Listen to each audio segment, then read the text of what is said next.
mengembangkan bisnis dengan berhutang. Dulu saya juga berpikir begitu.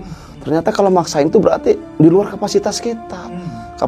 Kapasitas kita 3, kita pengen 7 dengan berhutang itu. Ya nggak kuat. Kebanyakan orang tertipu di situ. Karena kan kemampuan orang beda-beda. Kalau saya 1.000, jangan dipaksakan narik kendaraan, bawa kendaraan yang 7.000 cc. Mana tetap bisa jalan tapi nabrak sana nabrak sini gitu kan. Mana tetap bisa jalan tapi nabrak sana nabrak sini gitu kan.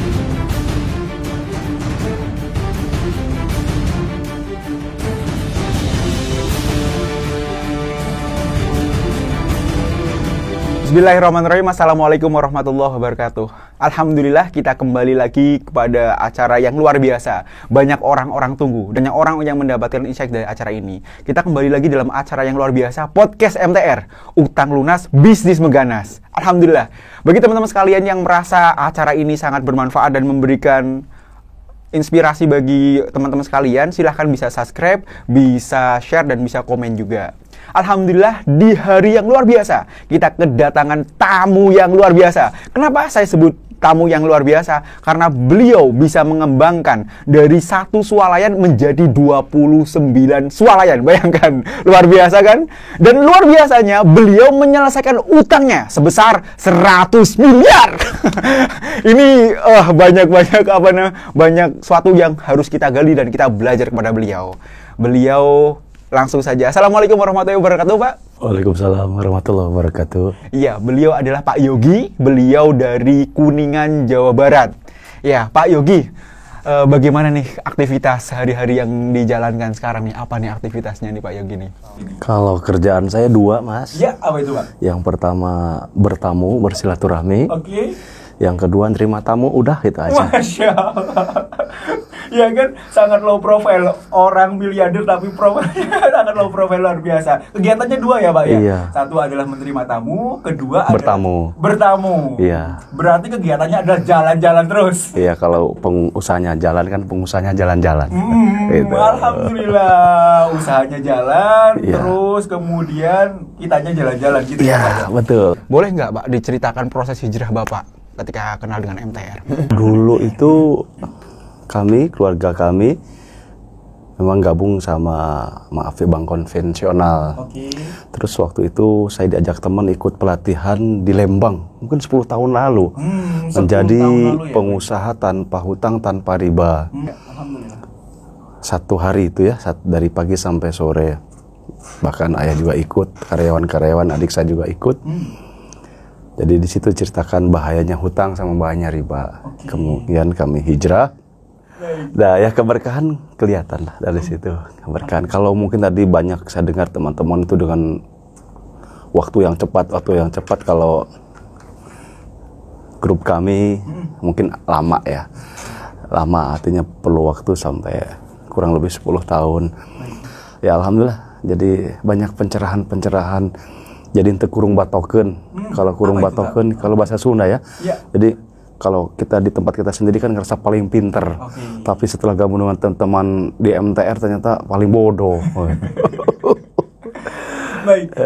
Pak Yogi, boleh nggak diceritakan kepada teman-teman proses penyelesaian sembari juga klarifikasi atau mungkin konfirmasi, benar nggak sih Pak utangnya bisa sampai 100 miliar? Itu hutang grup ya. Adiknya artinya bapak, kakak, adik kan pengusaha semua. Alhamdulillah. Sama di benderanya sama Fajar Group. Fajar Group ya? Iya.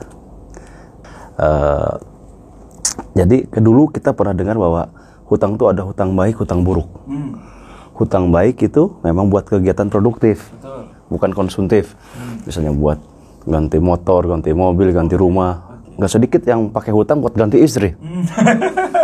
Itu gimana ceritanya? Iya, yang kedua, hutang baik itu kita yang hutang, karyawan yang bayar.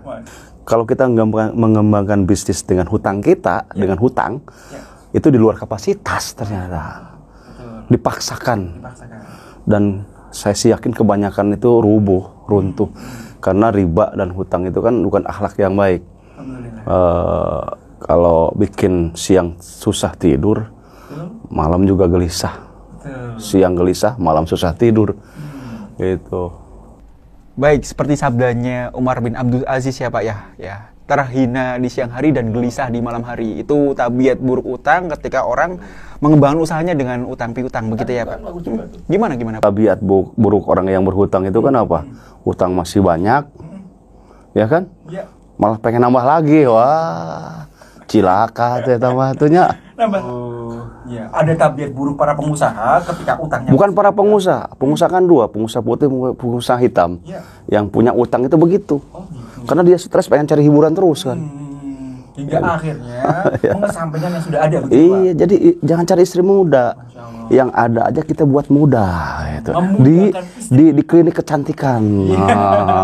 Punya dokter Irawan Majalengka itu. Baik. Alhamdulillah. Pak, di dalam proses penyelesaian hutang yang kita sangat tahu bahwasanya nilai 100 miliar itu kan bukan suatu nilai yang kecil Pak, sangat besar. Itu prosesnya bagaimana Pak? Apakah memang langkah-langkah apa yang dilakukan? Jadi kalau yang lain kan cepat waktunya, ada yang 1 tahun, ada yang 2 tahun. Kalau saya sama keluarga kayaknya lama ya, tapi fokus lah. Tapi alhamdulillah selesai, Pak, ya? Fokus. Karena dengan selesai itu cirinya apa? Bisa beli cash itu nggak punya utang. Alhamdulillah. Kalau orang punya utang itu nggak bisa beli cash. Oh, cirinya begitu.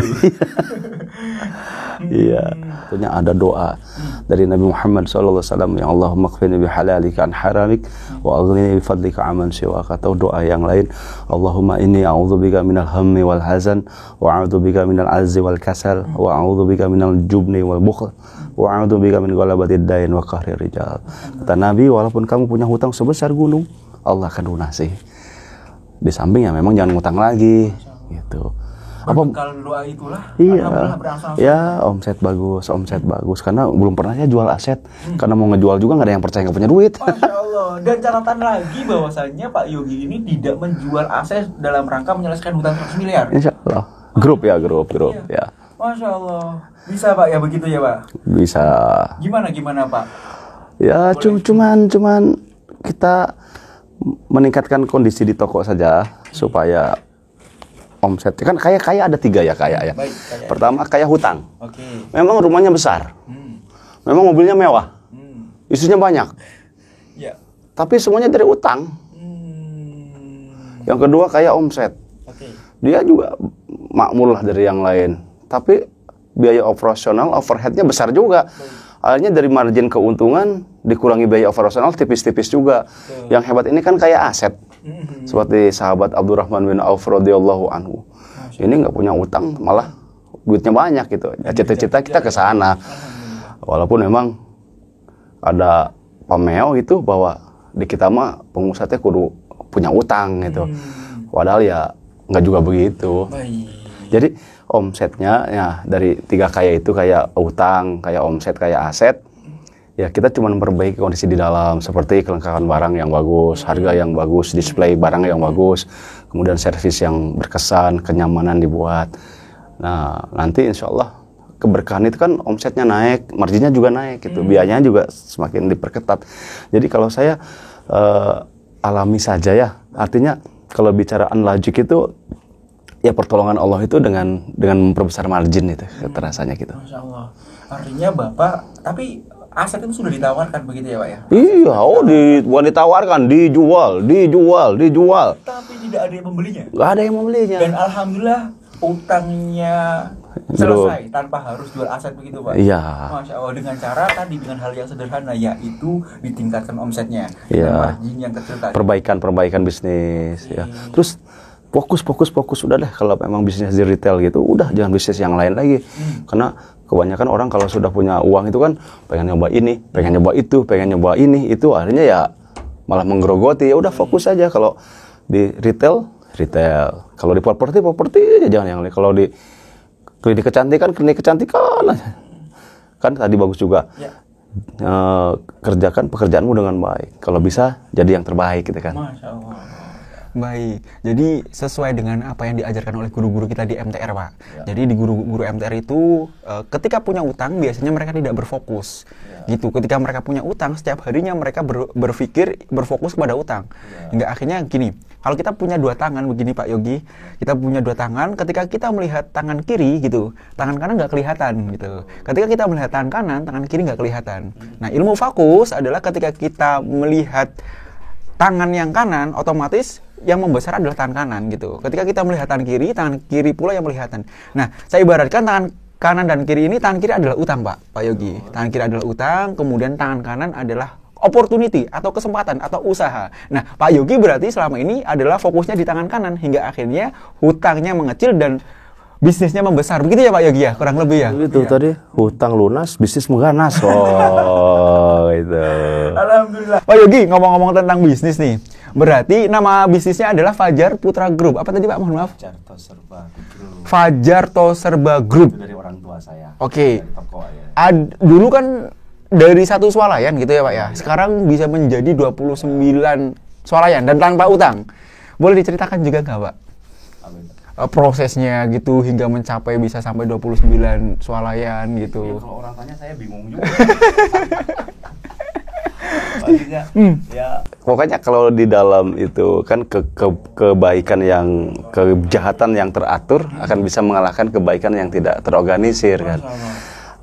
Ya fokus perbaikan di dalam saja. Nah, tadi 5 kunci dagang itu kan 5 kunci dagang. Pertama kelengkapan barang. Barang ini harus lengkap. Apa yang dibutuhkan konsumen kita harus ada. Bukan berarti juga dari jarum pentul sampai traktor harus ada di toko kita, bukan. Karena misalnya kita jualan duren, orang senang duren. Tapi kalau di daerah ekspatriat, orang-orang Eropa, orang-orang bule, kita jualan duren mereka nggak seneng. Baunya bau kentut kata mereka gitu kan. Ya, yang kedua harga bersaing. Harga bersaing ini proses atau perbaikan ke dalam ya. Jangan terlalu murah, nanti banyak musuh. Dimusuhin sama pedagang yang lain. Jangan terlalu mahal, nanti ditinggalkan oleh konsumen. Kemudian display, pemajangan yang menarik. Ya, kalau misalnya seperti ini badar ya harus kelihatan, jangan di display begini nggak kelihatan kan, tapi begini itu kan. Kemudian service, ada teknologi service, human service, bagaimana kecepatan juga kan, kecepatan transaksi, ada AC dan sebagainya. Ya human jangan dilupakan keramahan, keramah tamah sehingga orang tuh merasa dimanusiakan. Kemudian ya kenyamanan, di dalam kenyamanan ini ada kebersihan dan keamanan. Walaupun tidak mewah, tapi kayak tadi Pak pasar itu dokter yang di bawah itu kan, makanan nggak mewah tapi bersih, kita tuh seneng gitu. Lah hanya fokus perbaikan ke dalam. Nanti berkahnya itu ada pertolongan Allah untuk kita, sehingga karena kefokus kita ini ya hutang sedikit ditutupi. Cuman kalau sudah lunas ya usahakan jangan hutang lagi, jadi kayaknya kayak aset lah gitulah, jangan kayak hutang gitu. Betul. Alhamdulillah, berarti tadi Bapak konsen kepada hal-hal yang kecil yang sepertinya banyak orang yang nggak fokus ke situ ya Pak ya. Jadi nggak ada keramahan, kemudian ketelitian, pasang display juga ada ilmunya sendiri Pak ya. Kalau nggak salah penelitian AC Nielsen, Survey Research Indonesia disebut servis yang bagus itu barangnya komplit, lengkap. Itu nomor 1, bukan senyum, bukan ini ya. Kalau Agim kan ada 5S. Ya. Senyum, salam, sapa, sopan, santun. Ini bagus, teori dasar saya juga diambil dari Agim. Cuman saya tambah 1 lagi, sales. Jadi 6S. Kalau sudah 5S tapi nggak ada sales juga kayaknya kurang pas ya. Pokoknya setiap orang di toko seperti saya masuk toko udah nggak ada bos, jadi karyawan semua. Nah pelayan-pelayan ini jadi pelayan-pelayan yang punya sifat dasar harimau gitu. Bagaimana sifat dasar harimau? Pokoknya uang yang ada di dompet konsumen harus keluar. Kita sangat penasaran nih dengan bagaimana Fajarto Serba Group ya Pak ya menerapkan bisnisnya gitu. Sekarang sudah tersebar di kota mana saja? Kami kan 3 bersaudara, kakak saya sama adik. Ya kalau total grup 29 terakhir di Madiun, di Mawaspati terakhir situ. Berarti seluruh Indonesia ada Pak? Belum. Di Jawa aja? Ciayu Majakuning, Cirebon, Indramayu, Majalengka, Kuningan. Ini yang terjauh Madiun, karena dulu kan kita perorangan. Kalau perorangan kan nggak bisa jauh-jauh, aturannya begitu. Setelah jadi PT, insya Allah tahun ini bisa ekspansi ke luar daerah. Karena harus seperti obat nyamuk. Titiknya kan di situ, muter, tambah gede. Kenapa? Semakin jauh semakin susah kontrolnya.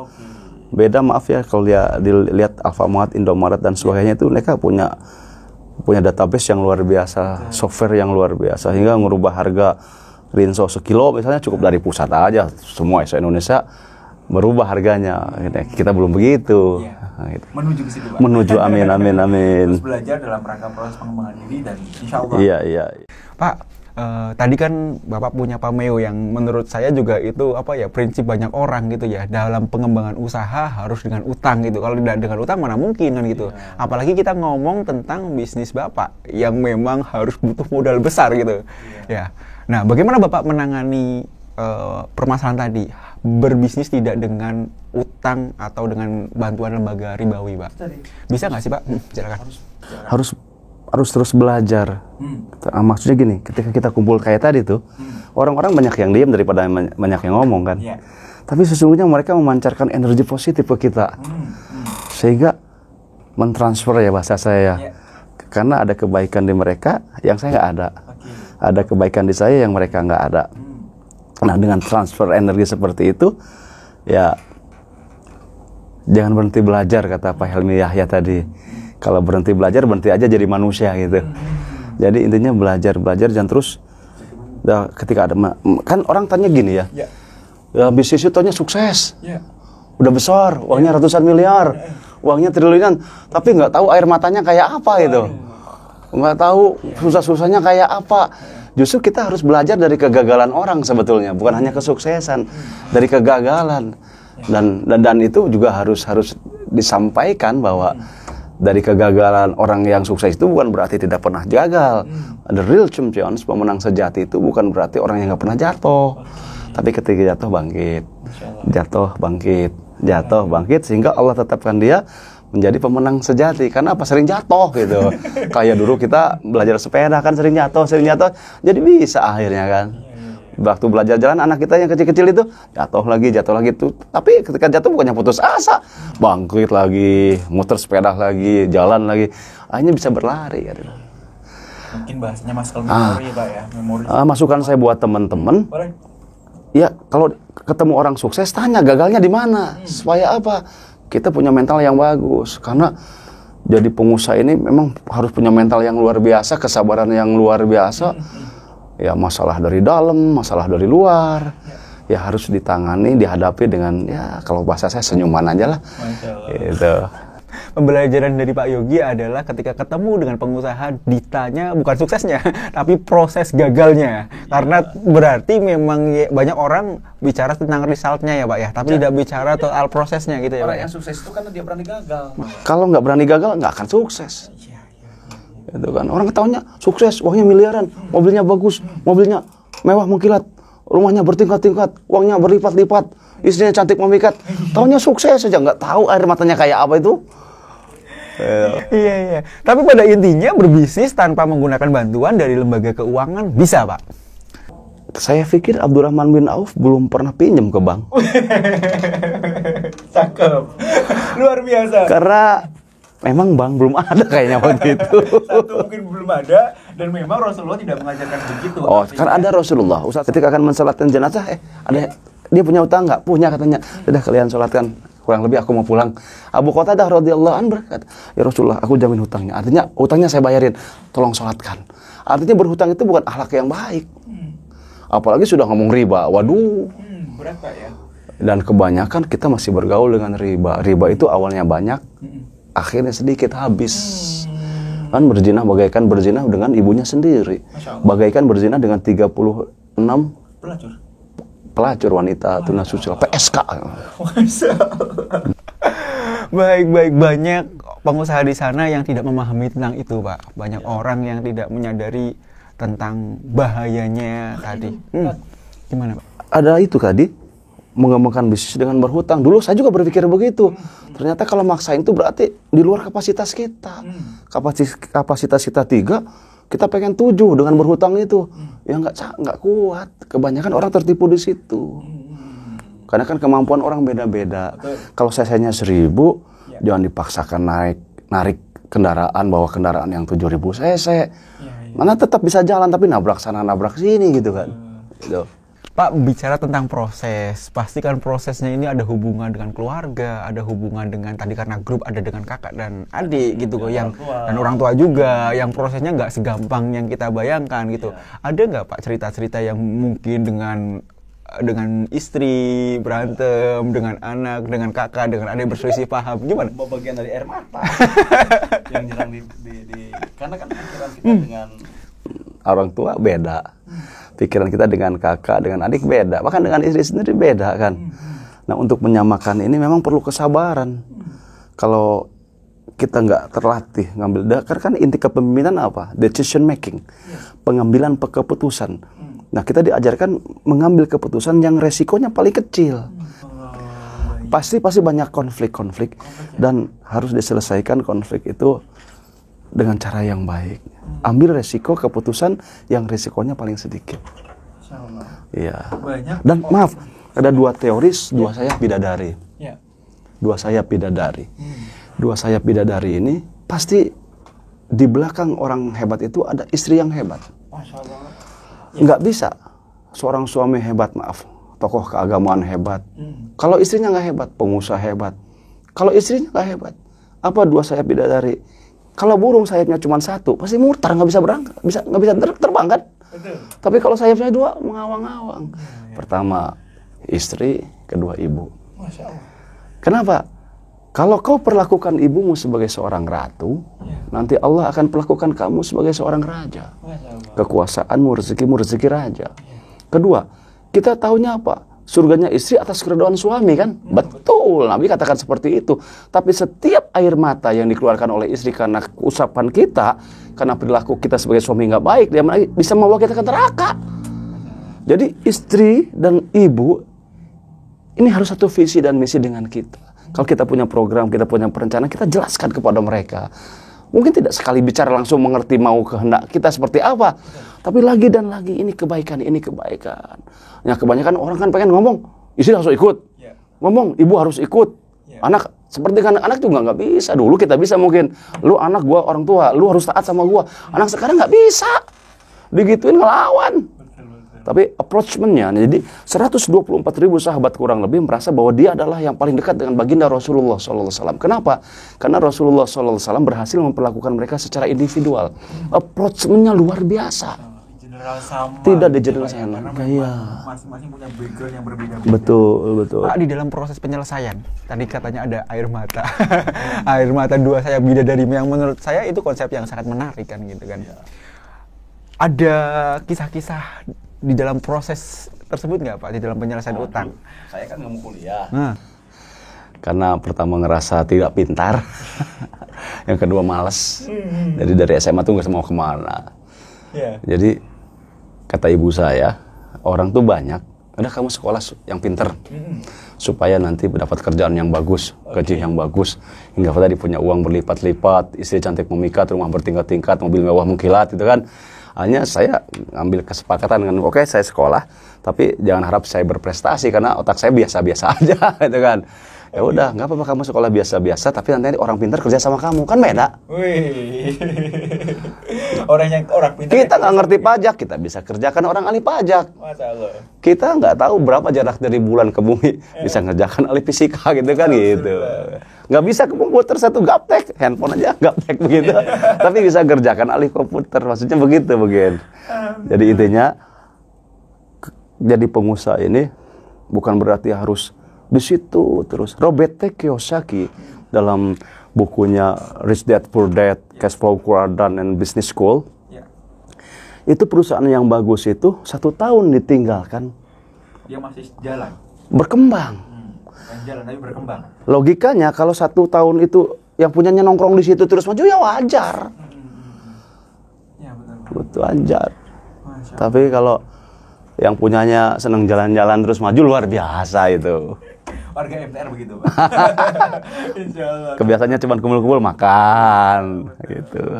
Dan emang harus begitu. Allah tuh nggak nyuruh susah-susah capek-capek, nyuruh ibadah. Wa ma khalaqtul jinna wal insa illa liya'budun. Kerja mah istilahnya apa ya?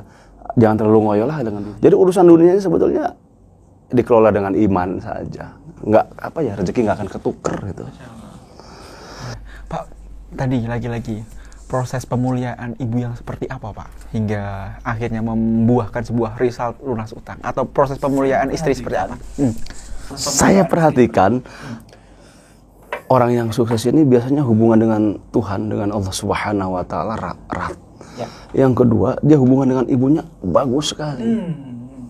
Sampai kan kalau lagi sholat sunat juga ibu manggil itu kan Ya. wajib dibatalkan. Kalau lagi sholat sunat. Artinya dulu maaf ya, waktu kita kecil ibu itu lagi makan, kita nangis karena maaf buang air besar, ditinggalkan iku makanan, Masya Allah. ya kan? Ya. Membersihkan kita, baru dia makan lagi. Jadi kalau ibu ngurus anak sakit, Ya. yang dipikir ibu tuh supaya anaknya sembuh, betul. Tapi kalau anak sudah sukses, ngurus ibunya yang tua sakit, yang dipikir apa sama anak? Kapan ibu gua mati ya? Innalillahi. Repot amat gua ngurus ibu. Harusnya, pokoknya kalau saya punya prinsip, apa kata ibu, ikutin saja. Walaupun kadang-kadang menurut kita tidak tepat juga. Tapi udah samina wa ta'na saja. Jadi perlakuan kepada ibu, kalau ibu memanggil, datang dimanapun berada. Banyak orang yang berpikir pingin yang besar Pak. Jadi banyak yang bertanya kepada masyarakat Tanpa Riuh, bagaimana sih, bagaimana? Dan Pak Yogi hari ini membukakan mata kita. Bagaimana kita berperilaku kepada ibu kita. Jangan sampai kita di dalam berproses menyelesaikan utang itu berperilaku tidak baik kepada orang tua ya Pak ya. Ketemu dengan pengusaha travel. Ya. Di Cianjur, dalam sesi ngobrol saya itu saya bilang gini, kalau kau perlakukan ibu sebagai seorang ratu, Allah akan perlakukan kau sebagai seorang raja, baik kekuasaannya atau rezekinya. Dia ingat tiba-tiba, saya sudah lupa, ibunya pernah minta buah melon, karena kesibukan-kesibukan nggak diantar-antar berapa hari. Mendengar itu besoknya dia suruhnya karyawannya beli melon yang banyak, yang enak, dikirim ke ibunya. Apa yang terjadi? Belum apa-apa, orang punya hutang besar sama dia sudah tahunan, dia sendiri lupa, datang ngebayar hutangnya. Allahu Akbar. Tuh hebatnya. Allahu Akbar. Bagi yang ingin lunas utang, tips sederhana dari Pak Yogi, hormati ibumu. Betul Pak ya? Dan istri. Dan Istrimu. Istri-istrimu, baik. Pak, itu secara spiritual yang memang sudah diajarkan oleh Rasulullah, betul ya Pak ya? Tadi Bapak sangat komplit. Tadi dalam sisi ekonomi, dalam sisi bisnis, secara tadi belajar tentang bagaimana 6S ya Pak ya, 6S. Kemudian di dalam spiritualnya, di dalam hubungan kita dengan Allahnya adalah kita bagaimana memperlakukan orang tua kita. Pak, punya tips-tips yang bisa diaplikasikan oleh pengusaha-pengusaha yang sekarang dalam proses berhutang Pak? Pak Yogi, silakan. Jauh dulu ya. Ya, boleh. Jadi pengusaha itu 3, Ya. lahir, lingkungan, sama latihan. Emang lahirnya dari keluarga pengusaha, biasanya dari pengusaha. Oke. Tapi ini bisa dilatih. Seperti saya bukan dari keluarga pengusaha, gitu kan. Harusnya nggak begitu. Jadi kan helikopter view gitu kan. Dudut. Ada yang punya hutang 100 juta aja kayak stres sampai bunuh diri. Betul. 200 juta, tapi ada yang punya hutang 200 juta tenang-tenang saja. Ya kalau kita demo, kita ikut di situ, wah pusing kita, naik 100 meter ke atas cuma segitu yang demo gitu kan. Jadi dalam hati itu harus ada sedikit ya. Setiap kita ada masalah di perusahaan atau di keluarga atau dengan anak, dengan istri, dengan lingkungan, sangka baiklah bahwa Allah akan menolong kita. Ada beberapa pengusaha datang ke saya juga sama punya masalah. Saya sih perbaiki hubungan dengan ibumu. Yang kedua, maaf, yang muslim, ketika azan cepat ke masjid. Nanti 3 bulan lagi datang ke sini. Belum 3 bulan udah datang, bawa oleh-oleh, bawa buah. Berarti kan bisnisnya sudah bagus itu kan. Itu. Masya Allah. Banyak orang yang lari-lari kemana-mana cari solusi Pak ya. Iya. Cari solusi bagaimana utang selesai, bagaimana utang selesai. Tapi Pak Yogi dengan sederhana. Ya kayak orang kan banyak cari kebahagiaan di luar rumah. Padahal kebahagiaan itu sudah Allah kasih di dalam rumah. Jangan cari istri muda, yang ada kita mudain gitu. Siap. Pak Yogi, berarti sekarang kan masa pandemi ya Pak Yogi ya. Masa pandemi banyak orang yang merasa kalau di MTR ada 4 hal di masa pandemi. 1, pertama orang takut karena terjangkit penyakit terinfeksi. Yang nomor 2 adalah takut bisnisnya turun atau penghasilannya turun. Yang nomor 3 adalah takut tidak ada penghasilan. Gitu. Yang paling banyak kita alami nih, Pak. Takut karena adanya cicilan, Pak. Takut karena ada cicilan. Nah, karena itulah banyak orang juga yang bisnisnya tidak kemana-mana. Nah, kalau Pak Yogi sendiri bagaimana di dalam menangani pandemi ini? Apakah naik, turun, atau bagaimana, Pak? Saya datang ke teman saya, pengusaha besar. Kurang lebih dia cerita rugi 80 miliar. Rugi 80 miliar. Karena dia pengusaha fashion. Oke. Koko sudah dicetak. Tapi kan kata saya untungnya sudah Allah kasih bertahun-tahun kemarin. Jadi kita tuh sibuk mikirin ruginya, tapi nggak sibuk mikirin untungnya yang dulu itu kan. Dan saya yakin setelah pandemi ini, insya Allah akan ada satu ledakan permintaan. Yang kedua akan ada ledakan hidayah. Orang akan semakin baik mempelajari agamanya. Karena terbukti toh manusia nggak bisa apa-apa. Allah nggak ngirim yang besar-besar, yang kecil-kecil aja nggak kelihatan. Gitu. Jadi jangan terlalu takut lah. Apa kata presiden, apa kata pemerintah, kita ikuti. Misalnya social distancing, kemudian pakai masker, kemudian cuci tangan, kita ikutin sebagai pengabdian kita kepada Allah dan kepada pemimpin kan. Tapi nggak pantaslah kita takut dengan itu semua. Apalagi sudah tidak punya utang ya, Pak ya. Iya, bahkan orang yang nggak punya utang mak ngomongnya juga lain. Beda ya, Pak ya. Teman-teman sekalian, semoga Bapak semakin sehat, sukses selalu, bisa bermanfaat ya Pak ya. Bagi teman-teman sekalian yang ingin mampir ke Fajar Toserba Group ya Pak ya.